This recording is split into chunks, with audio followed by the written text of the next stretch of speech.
Bonjour à tous et bienvenue sur 40 000 Wargamers, la chaîne de tous les Wargamers. Aujourd'hui, petite vidéo un petit peu particulière puisque nous allons vous présenter la campagne, le tournoi pour la campagne de Tullianum, une guerre pour Tullianum qui clôturera la saison 1 que vous avez déjà certainement suivi. Pour ce petit tournoi, il y aura 8 joueurs et toutes les parties seront entièrement filmées au studio. Le format sera évidemment Feel No Pain, 750 points et dans le cadre évidemment du secteur Tullianum. En outre, ce sera le résultat de ces parties qui feront avancer le fluff dans le secteur Tullianum. De ce fait, la grande majorité des rapports de bataille sur la chaîne jusqu'au mois de décembre, jusqu'à la fin de l'année, seront des rapports de bataille de ce tournoi. Il y aura en tout 7 parties, puisqu'il y a 8 participants, 4 parties pour le premier tour, puis les demi-finales et les finales qui seront sur des scénarios spéciaux. Les premières parties seront sur des scénarios de type Néphiline. Je vous laisse découvrir le fluff d'introduction, les joueurs ainsi que leurs armées. Attention, c'est parti, générique.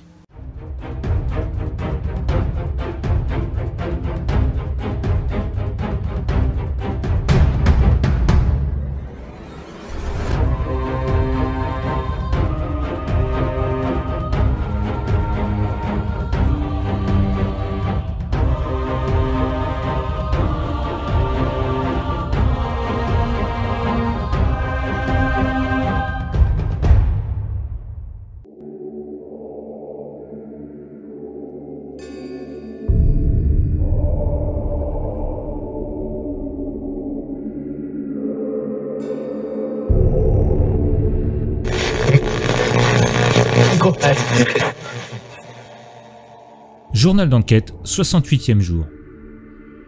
Les signaux se multiplient, les batailles spatiales éclatent, des flottes arrivent des 4 coins de la galaxie. Peu à peu, le système Tullianum devient une zone de guerre. Ce secteur, qui était il y a encore quelques mois standard, une lumière faiblissante et anonyme dans l'obscurité, est maintenant l'objet de toutes les convoitises, alors que vaisseaux de guerre et armées de conquête se multiplient en bordure du sous-secteur. Pourtant, une question persiste encore et encore. Pourquoi ? Il semblerait que le système Tullianum soit sur le point de devenir l'épicentre d'un conflit qui m'avait échappé de prime abord. Je ne puis que me blâmer pour mon manque de lucidité et de clairvoyance. Après tout, nous ne sommes que des humains primitifs et sauvages. J'entends ces mots résonner dans mon esprit comme je repense aux paroles du grand prophète Eiderel. Une fois encore, les Eldar nous ont manipulés, et de nombreuses informations en leur possession nous restent inconnues. Xenos, Rotor et Calculateur puissent-ils brûler dans les flammes de leur lâcheté? Le seigneur Guilliman aura beau tenter de changer les choses, ils ne seront jamais nos alliés. À cet instant, je reçois des rapports inquiétants provenant de tous les quadrants du système. Juste après le rapport de Penumbra, nous avons perdu le contact avec le Emperor Pride, aux environs de Louange, et le Merciless Saints a été désemparé en orbite de Hercinia. J'ai perdu presque la moitié de mes acolytes sur les différents mondes, ou alors je n'ai plus les moyens de les contacter. Pour ne rien arranger, Sigmet semble commencer à perdre la raison, alors que ses rapports sur Louange nous parlent désormais d'Astartes géants et brutaux massacrant ce qui semblerait être les tribus d'orques à l'origine de la disparition des Black Templars. Mes ressources commencent à s'étioler précisément au moment où les choses s'accélèrent et j'en ai le plus besoin. En même temps, nous avons intercepté un appel à l'aide d'un détachement de la Sororitas sur Synterra. Des forces Drukhari cherchent à pénétrer les cryptes de la mémoire du sanctuaire ouest. Que peuvent venir faire des Drukhari sur un monde couvert de sépultures? À cet instant, je reçois les salutations de l'ambassadeur Tau, Porvre, Viorla, Oxaga. Celui-ci m'envoie une tentative maladroite de cohabitation et de ralliement à leur soi-disant bien suprême. C'est pathétique. Ils ne sont que des enfants qui jouent avec le feu et qui essaient de sympathiser avec une meute de chats de Fyr. Le message est suivi de peu par un rapport d'origine inconnue signé par le décurion Brod Brisacier des Titans de Camistro, concernant la destruction confirmée d'un vaisseau d'exploration Tau en orbite de Louange. Ce sont ici des preuves indiscutables d'un accrochage entre ces derniers et une force de la Death Guard. Les Tau ici, les Titans de Camistro. Cette enquête me donne décidément la sensation d'être un jeune acolyte, ignorant et lent d'esprit. En outre, j'ai reçu par missive codée un datapix montrant une force du Mechanicus aux prises avec des Nécrons sur le continent sud de Hercynia. Les fanatiques du dieu machine semblent être sortis de nulle part. Je n'avais même pas connaissance de leur présence dans le système. Orlep est justement en mission là-bas. Et, même si je ne nie pas l'existence du hasard, je sais d'expérience que la nature de l'empereur n'aime pas les coïncidences. Je peux me targuer du fait d'être parmi les plus tolérants de notre conclave, mais je ne saurais accepter d'être pris pour un imbécile par un de mes propres serviteurs. Je vais devoir éclaircir tout cela le moment venu. De plus, comme si le mystère n'était pas assez épais, merci empereur de tester chaque jour ma foi comme tu le fais. En l'absence d'Orlep, Calandra dut à nouveau mettre ses talents à l'épreuve lors de la retranscription d'un message de noble engagement rédigé dans un haut gothique désuet et protocolaire émanant du sire Mortian des compagnons du Val-de-Mort. Lui et ses frères chevaliers ont engagé les Aeldari du vaisseau monde Yenden sur Maleria. Il ne manquait plus que ça, une lance de chevalier dans le système Thulianum. J'aurai quelques mots à dire aux adeptes de la Scholariat Historiata lorsque tout cela sera terminé. En attendant, je dois retrouver la trace de Aiderel et en apprendre davantage sur les raisons de l'accrochage sur Hercynia. Que se cache-t-il dans ces forêts à même d'intéresser à la fois les adeptes du Mechanicus et les antiques Nécrons? Rien de bon, j'en ai bien peur. Et je risque de manquer de temps et de ressources.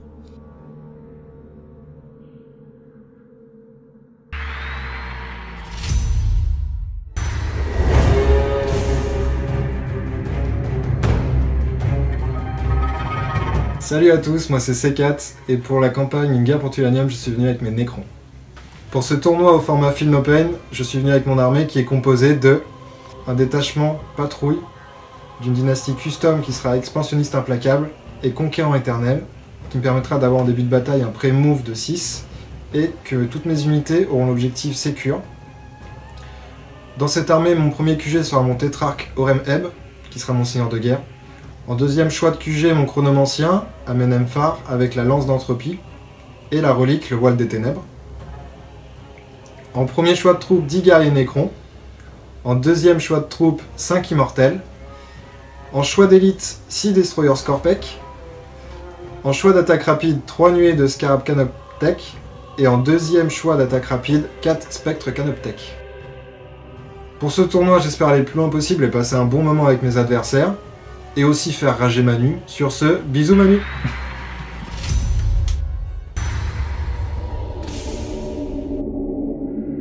Bonjour à tous, moi c'est Maja, donc je suis venu pour le tournoi Une guerre pour Thulianum, du coup avec une armée 750 points format Field Open, donc Mechanicus. Pour ce tournoi je suis venu avec une patrouille sous le monde forge Agrippina, qui est composée de un QG Maréchal Skitari, avec le trait Seigneur de guerre d'Agrippina, la relique Éternité du Parangon, avec 2 troupes Skitari équipées d'arquebuses en armes spéciales, un slot élite de 5 infiltrateurs Sicarian et 3 soutiens donc robots Castellan. Pour ce tournoi, j'espère bien m'amuser avec mon adversaire et potentiellement aller le plus loin possible. Gloire à l'Omni-Messi.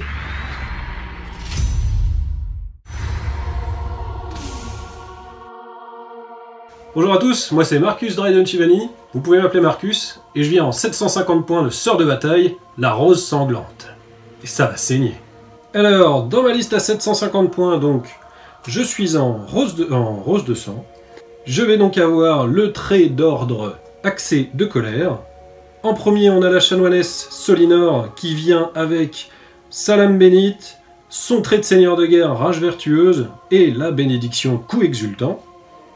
En troupe, on va trouver 2 escouades de sœurs de bataille avec à l'intérieur chacune un lance-flamme, la sœur supérieure avec son combifuseur et un simulacrum imperialis, et une 3e escouade de sœurs de bataille avec un bolter storm d'artificier et la sœur supérieure qui a un bolter condemnor, parce que s'il y a des psycheurs qui se baladent, il faut bien les viser.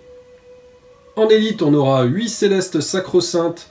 Les 7 célestes de base sont avec d'une masse sanctifiée et la supérieure a sa lance des pieux. Une escouade de Zéphirim de 8 avec les 7 qui ont leur épée énergétique, les grenades qui vont bien, et la Zéphirim supérieure qui a un pistolet à plasma et son oriflamme de Zéphirine. Et en dernier, on emmène tout ça dans un rhino. Alors pour le tournoi, c'est pas compliqué, mes sœurs sont là pour sanctifier, épurer, cramer de l'hérétique, et s'il y a des restes, on pourra peut-être commencer à discuter et tirer avec des bolters. Mais ça, à mon avis, ça n'arrivera pas.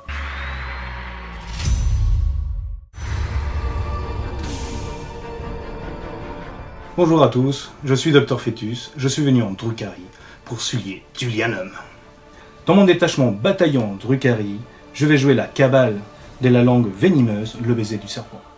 Là-dedans, je vais mettre un archonte avec le trait de seigneur de guerre mal arcanique. Je vais jouer également Lilith Esperax. Ensuite, au niveau des troupes, je vais mettre des Sérastres, 10, équipés de grenades à plasma, pistolets éclateurs et des lames et Qatari. Ensuite, j'aurai 5 gorgones équipés des lames de gorgone, 5 guerriers cabalites avec des fusils éclateurs, 5 guerriers cabalites avec des fusils éclateurs, encore 5 incubes, cette fois-ci dans l'élite, avec un équipement de clèves, avec des clèves, 5 fléaux, alors là, équipés de 3 fusils disrupteurs Drukhari, ainsi que de 2 carabines éclateuses. En transport, je vais avoir un saccageur et un Venom. Alors pour ce tournoi, j'espère faire un bon résultat. Alors, je suis normalement un joueur 6-star. Là, j'ai pris l'armée de Drukhari en moins d'une semaine. J'ai bouffé le codex. J'espère tout déboîter.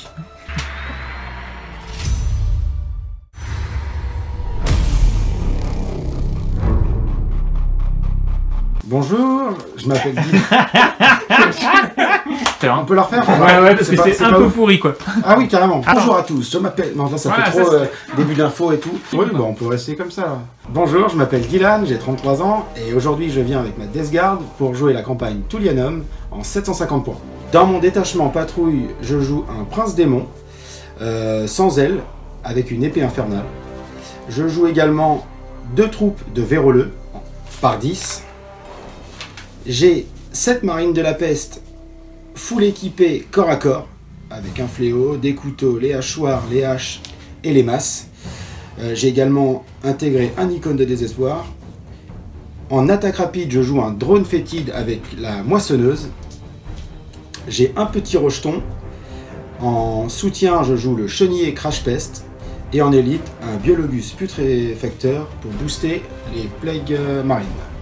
Pour cette campagne, j'espère rencontrer de nombreux joueurs, apprendre pas mal sur toutes les listes d'armées, et m'amuser et profiter un max. Mort aux faux empereurs surtout.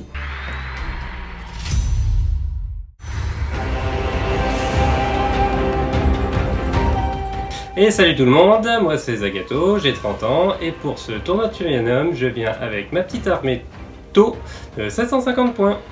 Alors, donc cette armée se compose d'une seule patrouille, enclave Farsight, avec en choix de QG et aussi en seigneur de guerre un sabre de feu, ce sera le Chazelle Siorla, avec un petit drone bouclier et un petit drone marqueur laser pour l'aider dans son combat. En troupe, j'ai 2 escouades identiques de Strike Team, tous équipés en fusil à impulsion, avec une tourelle à missile et un drone désignateur laser. En dernier choix de troupe, ce sera une équipe de Breacher, donc avec un drone laser et un drone Guardian. En choix d'élite, donc j'ai choisi une équipe de 3 stealths équipés tous en canon à induction et avec la petite balise de téléportation. Pour terminer ce choix d'élite, j'ai choisi une escouade de Crisis composée de 4 figurines équipées en canon à induction, éclateur à fusion et fusil plasma. Donc pour ce tournoi, j'espère raser tout le monde T1, comme un bon vieux taux. Au pire T2. Non, je déconne. Bien sûr, ça va être rencontrer des gens, rencontrer des nouvelles factions, parce que je suis quand même un nouveau joueur. Donc, et puis simplement m'éclater. Pour le bien suprême.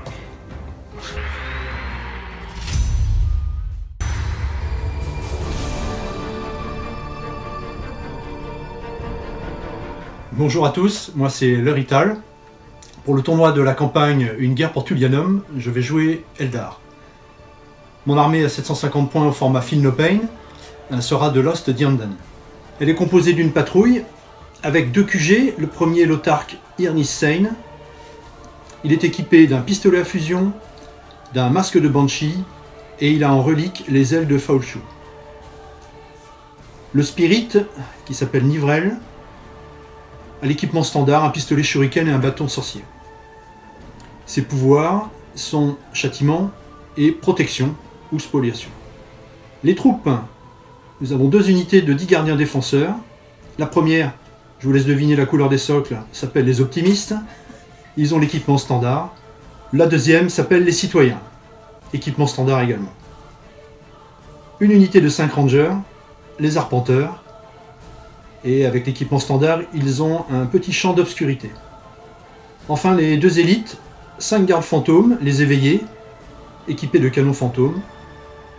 Et enfin, le seigneur fantôme, Arodel, qui possède 2 armes lourdes, un canon stellaire, un rayonneur laser, et une catapulte shuriken et un lance-flamme. Il me restera donc 2 points de commandement pour débuter la partie.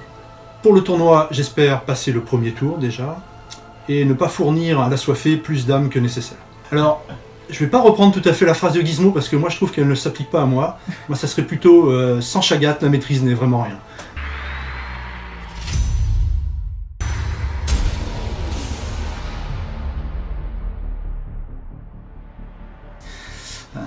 Ça tourne là ou pas? Oui. Ah oui, depuis tout à l'heure ça tourne. Non, non, là juste... Ah ouais, à l'instant. En fait, tu fais des rushs pour un bêtisier, non? C'est ça? C'est ça. Ouais. Ah, bravo. Bonjour à tous, je suis Togger de la Compagnie du Val-de-Mort. Je participe à Une guerre pour Tullianum, la campagne de la chaîne 40K Warhammer TV, et je vais participer avec mes chevaliers impériaux. J'ai décidé d'utiliser ces chevaliers avec la parution récente du codex. Et j'ai trouvé intéressant de faire un format full Arminger. Pour le format d'armée à 750 points, j'utilise un détachement super lourd qui contient une lance de chevalier. Cette lance, je l'ai appelée les Compagnons de Val-de-Mort. Elle est composée de 5 Armingers. Donc le premier est Sir Ferius Belli sur un Arminger elvérien Destructor. Donc il a un trait de seigneur de guerre rempart ionique, une relique qui est le Haume du Bâtard. Il est armé de 2 canons, 2 autocanons et une mitrailleuse. Ensuite on a Sir Morten sur l'Arminger Aster Furious Chainsaw. Il a une relique qui est sanctuaire, un bitronçonneur Reaper, une lance thermique et un fuseur. Lady Bird sera sur un Arminger Aster Death Guardian, équipé d'un bitronçonneur Reaper, d'une lance thermique et d'une mitrailleuse. Sir Mortis de Valière sur Arminger Aster, Sword of Vigilance, donc qui est équipé aussi d'un bitronçonneur, d'une lance thermique et d'une mitrailleuse. Et enfin, Sir Hagrid sur Arminger elvérien, Valentis, ça c'est un petit clin d'œil à Hagrid, équipé de 2 autocanons et une mitrailleuse. J'ai déjà dépensé 3 PC, donc pour un PC pour le trait de seigneur de guerre, un PC pour une relique, et un PC pour le patrimoine de la maisonnée, donc et un stratagème. Je commencerai ma partie avec 0 PC. Donc mon serment d'allégeance Kestor, c'est Mechanicus. Ma tradition de maisonnée est personnelle, donc c'est la maison Val-de-Mort. Et j'utilise la tradition martiale, fidélité au rouage, et j'utilise pour ça la maison Taranis. Pour ce tournoi, j'espère prendre beaucoup de plaisir à jouer ces chevaliers. Ce format 750 points est particulièrement intéressant et je voulais montrer ce format-là, ces chevaliers à ce format-là. Et pour cette campagne, la devise de mes chevaliers, c'est honneur et gloire. Ça, c'est du plan de bataille. Hein, avec ça, on peut pas perdre. Et comme dirait Gizmo, sans maîtrise, la saga... Et comme disait Gizmo, sans maîtrise, la chagate n'est rien.